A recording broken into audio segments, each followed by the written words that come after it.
ഒരാളെ നമ്മൾ അങ്ങേയറ്റം വെറുപ്പിച്ചിട്ടും അയാൾക്ക് നമ്മളോട് സ്നേഹം കാണിക്കാൻ കഴിയോ? പറയേ. കഴിയും. നമ്മുടെ സ്നേഹം സത്യമാണെങ്കിൽ അതിന് കഴിയും. പ്രണയം ആരും പറഞ്ഞിട്ട് വരുന്നതല്ല. അതൊരാളോട് തോന്നിക്കഴിഞ്ഞാൽ അതിനെ ഒരിക്കലും തടഞ്ഞു നിർത്താനാവില്ല.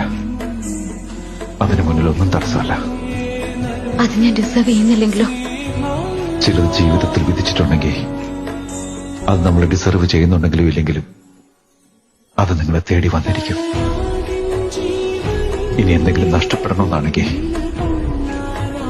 അതിന് നമ്മൾ എത്രമാത്രം സ്നേഹിച്ചാലും അത് നമുക്ക് നഷ്ടപ്പെടുകയും ചെയ്യും.